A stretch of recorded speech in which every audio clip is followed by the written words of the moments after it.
Grinders are bought, brew methods decided on. It's time to buy coffee.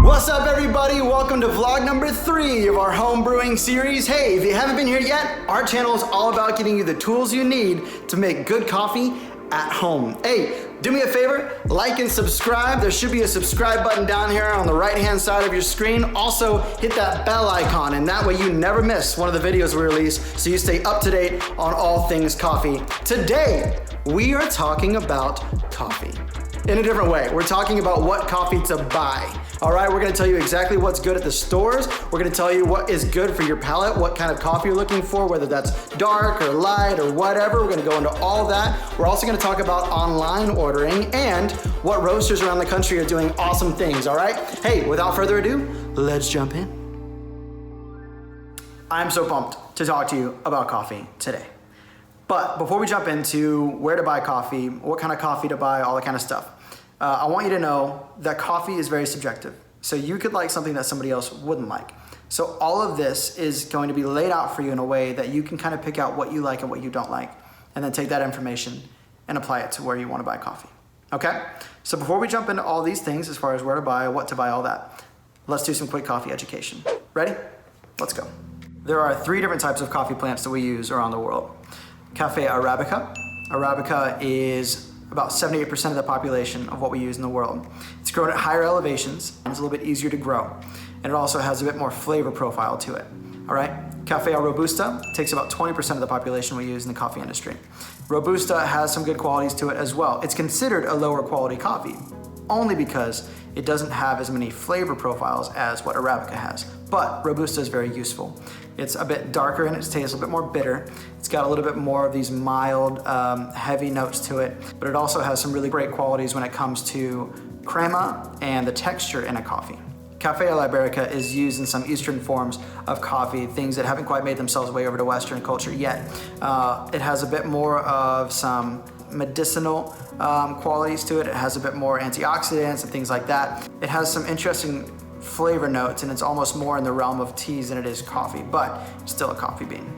So the cafe plants create stone fruits. Those stone fruits are cherries, and inside that cherry is a seed, and that seed is what is eventually roasted and made into your coffee bean. So there are 3 ways to process that seed and to get it out of the cherry to be able to use it for roasting. Those 3 main processes are washed, natural, and honey processed.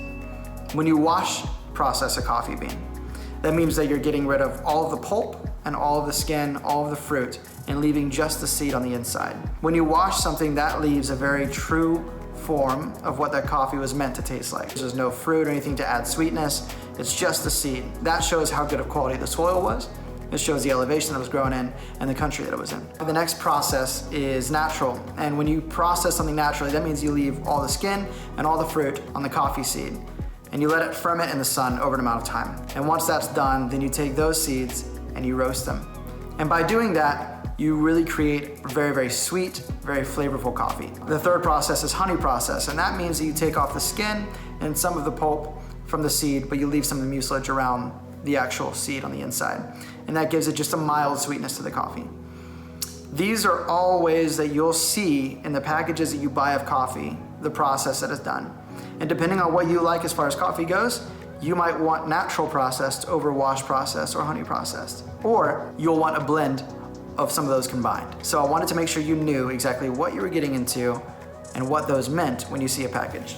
Here's a good example of a coffee that shows exactly what process it has. This is by a company called Merit. They're a really great roastery. They're listed on the top 25 roasteries in America. You see right where it says washed? By them putting that on there, I know exactly how the coffee was processed, and I know what I'm expecting to taste. I'm expecting a bit more mild, something not as fruity and floral. So now that we've talked about the processes in coffee, we can also now talk about blends versus single origins. A single origin coffee would mean that it would come from one farm, one country, and it would be one type of processing. When you look at a blend, it would be possibly multiple countries, multiple farms, and possibly multiple types of processing. Now, most of the time with a blend, you'll see a wash process. And here and there, you'll see a natural thrown in just for a little bit of that upper flavor.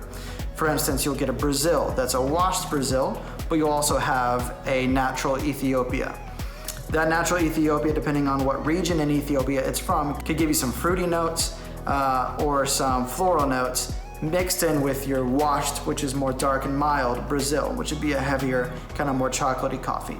These are all intentional and strategic ways that people put coffees together to form the taste of an actual roast. All right, what you're looking for in a store or a shop. First off, underneath this video in the description, there's a link to the top 25 roasters in America. Take a look at that. Some of them you're gonna find in a grocery store, some of them are in your town, and then some of them you'll have to order online. But that's okay, at least you have somewhere to start from. So if you're in a shop and you're looking for something a bit more full-bodied, you're gonna want a blend. If you're in a shop or a grocery store and you're looking for something a bit lighter, you're gonna want a single origin. Now, the single origin will most likely just have the country listed and then the process and some tasting notes. If it's a blend, it'll have multiple countries. Most of the time, it'll just be a title. Most coffee shops don't actually label the countries in big font on their blend because it's their recipe. So it'll be a title, like you'll see street level, or you'll see mountain top, mountain something from Stumptown. Here's a couple companies you can look out for in your grocery stores. One, Intelligentsia, La Colombe, Stumptown, Verve, Blue Bottle. So those 5 I know are specialty grade and they're sold in Albertsons, Ralph's, Kroger's. You should be able to find them in Whole Foods, things like that. Cool, so one more time, that's Intelligentsia, Blue Bottle, La Colombe, Verve, and Stumptown. The next thing you can do is if you're looking at going to just a coffee shop, look up on Google specialty coffee in your town. You can look up specialty coffee, you can look up third wave coffee, which we'll get into in a different video. And you can actually look up the coffee companies that are being used there. If you want to type in one of those top 25 roasters and see if there's one in your town, that's also a good idea as well. The main thing you're wanting to make sure of is that you're looking at specialty graded coffee. And that's gonna have the best taste, it's gonna have the most clarity to it, it's gonna be the best roasted and the most consistent cup you're gonna get. I hope all of this has been helpful for you. I hope that it's given you some new knowledge and new tools that you can use when you're going to the grocery store or looking online for coffee. Feel free always to write in. Our Instagram is at Parable Coffee Lab, or you can message us on YouTube or comment below any questions you have. I'm happy to answer anything I can. I get as much information to you through these videos as possible, but I also don't want to keep you on here for 30 minutes because I have so many things I'd like to tell you. So please keep tuning back into our videos. I'll do my best along the next couple videos to continue to share helpful information about how to get the best tasting coffee from your home. Well, that is it for today's video. Thank you so much for stopping by. It means the world to me that you're here. If you haven't yet, like this video and subscribe, and then hit that bell so you get notifications as soon as we release videos, all right? Hey, until next time, enjoy your life, enjoy good coffee. We'll see you later.